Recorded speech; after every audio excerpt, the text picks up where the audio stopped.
تشریف لائے اور آقا کریم نے فرمایا من یاخذ عنی ہؤلاء الکلمات فیعمل بہن او یعلم من یعمل بہن، اچھا میرے پاس کچھ باتیں ہیں، کوئی ہے جو سنے اور اس پر عمل کرے یا ان کو پہنچا دے جو اس پہ عمل کریں؟ حضرت ابو ہریرہ کہتے ہیں قلت انا یا رسول اللہ صلی اللہ علیہ وسلم، حضور میں جو حاضر ہوں۔ تو آقا کریم نے فاخذ بیدی، حضور نے میرا ہاتھ پکڑ لیا، فادى خمسا، اور 5 چیزیں گنوائیں، فقال، فرمایا اتق المحارم تکن عابد الناس، اللہ کی حرام کردہ چیزوں سے بچ جا، لوگوں میں سب سے زیادہ عبادت گزار تو ہوگا۔ ایک بندہ 100 نفل بھی پڑھتا ہے اور نظر بھی بھٹکتی رہتی ہے، خیال بھی بہکتے رہتے ہیں، نہیں، نیکی کرنے سے زیادہ ہم گناہ سے بچنا۔ اس فلسفے کو حضور نے 2 لفظوں میں بیان فرمایا، نیکی کرنے سے، جس طرح ہمارے حکماء کہتے ہیں علاج سے بہتر پرہیز ہے، جو پرہیز ہے وہ علاج سے بہتر ہے۔ تو حضور نے فرمایا اتق المحارم تکن عابد الناس، اللہ کی حرام کردہ چیزوں سے بچ جا، لوگوں میں سب سے زیادہ عبادت گزار تو ہی ہوگا۔ دوسری بات، وَرْضَ بِمَا قَسَمَ اللَّهُ لَكَ تَكُنْ أَغْنَى النَّاسِ، اللہ کی تقسیم پہ راضی ہو جا، سب سے بڑا غنی تو ہی ہوگا۔ اللہ کی تقسیم پہ بندہ نہیں راضی ہوگا تو کیا ہوگا؟ واصف علی واصف نے لکھا تھا کہ غم کسے کہتے ہیں؟ اس نے کہا اپنی مرضی اللہ کی مرضی میں فرق کا نام غم ہے۔ اللہ کہتا ہے میں بارش ڈالوں، بندہ کہتا ہے نہ آئے، ہوگا کیا؟ جو اللہ چاہے گا۔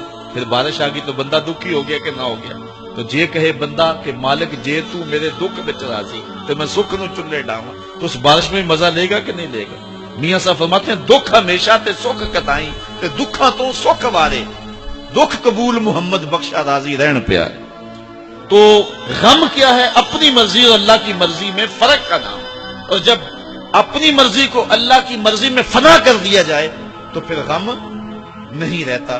اسی لیے جو اللہ والے ہوتے ہیں لا خوف علیہم ولا ہم یحزنون، انہیں کوئی ٹینشن ہوتی نہیں ہے۔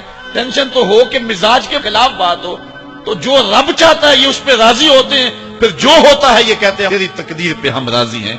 تو فرمایا حضور نے کہ اللہ کی تقسیم پہ راضی ہو جا تو کن اغنى الناس، لوگوں میں سب سے بڑا غنی تو ہی ہوگا۔ فقالا، پھر تیسری بات حضور نے فرمائی وَأَحْسِنْ إِلَىٰ جَارِكَ تَكُنْ مُؤْمِنًا، اپنے ہمسائے کے ساتھ اچھا سلوک کر، مومن ہوگا۔ ایمان یہ ہے، ہم نے تو روایات میں پڑھا ہے کہ ہمسایہ بھوکا سو جائے تو 40 دن نماز قبول نہیں ہوتی۔ ہمسائیگی کا خیال رکھو۔ آج تو خیر امیروں نے اپنی بستیاں الگ کر لی ہیں، امیر الگ بستیوں میں، غریب الگ بستیوں میں۔ پہلے گلی میں ایک امیر رہتا تھا، 10 غریب رہتے تھے، اس 10 غریبوں کا اس امیر کو خیال رہتا تھا، اسے پتا تھا کس گھر میں چولہا نہیں جلا، کس کی بیٹی جوان ہو رہی ہے، کس کو کیا مسئلہ ہے، کس کے گھر میں بیماری ہے اور علاج میں نے کروانا ہے۔ ہم نے کہا ہم رہیں گے عالی نسب بستیوں میں، تمہاری کچی گلیوں میں تمہارے بد تہذیب بچے ہمارے بچوں کو خراب کرتے ہیں، یہاں صحت بگڑتی ہے، یہاں جو ہے وہ مچھر اور ملیریا بہت سارا ہے۔ رب نے کہا پھر ڈینگی تمہارے پاس بھی بیچوں گا، اور وہ صاف پانیوں میں ہی ہوتا ہے۔ آج ہم نے بستیاں الگ الگ کر لی ہیں، جبکہ ہمیں خیال دیا گیا کہ غریب لوگوں کا خیال رکھو اور غریب لوگوں کا لحاظ رکھو۔ وَأَحِبَّ لِلنَّاسِ مَا تُحِبُّ لِنَفْسِكَ تَكُنْ مُسْلِمًا، کہا جو اپنے لیے پسند کرتے ہو اپنے مومن بھائی کے لیے پسند کرو، تم مسلمان بن جاؤ گے۔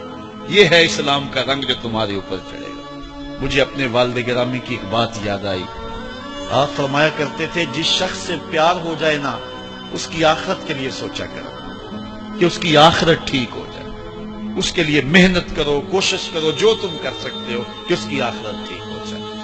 اللہ اکبر۔ اور آخری بات جو حضور نے فرمائی وَلَا تُكْثِرِ الضِّحْكَ فَإِنَّ كَثْرَةَ الضِّحْكِ تُمِيتُ الْقَلْبَ، اے ابو ہریرہ زیادہ ہنسا نہ کرو، زیادہ ہنسنا دل کو مردہ کر دے، دل مردہ ہو جاتا ہے ہنسنے سے، بلکہ فرمایا گیا کہ فَلْيَضْحَكُوا قَلِيلًا وَلْيَبْكُوا كَثِيرًا، تمہارا رب کہتا ہے تھوڑے ہنسا کرو، زیادہ رویا کرو۔ رونا دل کا میل اتارتا ہے، باطن کے اجاڑ پن کو دور کرتا ہے، من میں خشیت الہی کے پھول کھلاتا ہے۔ اور حدیث میں آتا ہے وہ آنکھ خوف خدا کی وجہ سے روئی اور ایک بال کی جڑ بھی بھیگ گئی، کل قیامت کے دن وہ بال جہنم میں نہیں جانے دے گا۔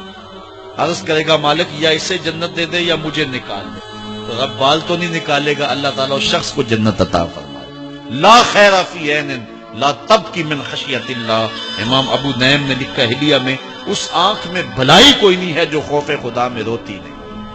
رونے کا مزاج بناؤ، طبیعت کے اندر نرمی پیدا کرو۔ اگر طبیعت سخت ہے، بعض لوگ تباً سخت ہوتے ہیں، تو روزانہ شام کے وقت قبرستان میں جا کر کے کچھ وقت گزار کے آیا کرو۔ اپنی طبع میں نرمی پیدا کرو، طبیعت میں سادگی پیدا کرو۔ اپنے زندگی کے معاملات کو زیادہ نہ پھیلاؤ کہ جو حساب دینا مشکل ہو جائے۔ ہاں، ہر بندہ چاہتا تو یہ ہے کہ میری زندگی آسودہ ہو، آسودہ ضرور بناؤ زندگی کو، لیکن خیال رکھو کہ اس دنیا کی زندگی کی آسودگی سے آخرت کی آسودگی جو ہے وہ زیادہ عزیز ہے۔ یہ 4 دن کی زندگی ختم ہو جانی تھوڑی ہے، بالکل سانسوں کی گنتی ہے اور ختم ہو جانے والی ہے، اور وہ زندگی نہ ختم ہونے والی۔ اس لیے خندق کھودتے صحابہ پر جب حضور کو پیار آیا تو دعا کیا دی، اے اللہ میرے انصار کو بھی بخش دے، میرے مہاجروں کو بھی بخش دے، کیونکہ زندگی تو آخرت کی زندگی ہے۔ ان کی آخرت کی زندگی کے لیے خاص طور پہ دعا مانگو۔ اس لیے اپنی آخرت کی زندگی کے بارے ترجیحاً ہم سوچیں اور اپنی زندگی کو بہتری کی طرف لے جائیں۔ 5 گانا نماز شعار زندگی بنا لیں۔ زندگی جاتی ہے تو جائے لیکن نماز نہ جانے پائے۔ حضور نے فرمایا اللہ اس شخص کے چہرے کو تر و تازہ رکھے جس نے میرے سے کوئی حدیث سنی، پھر جیسے سنی اس کو ویسے آگے پہنچا دیا۔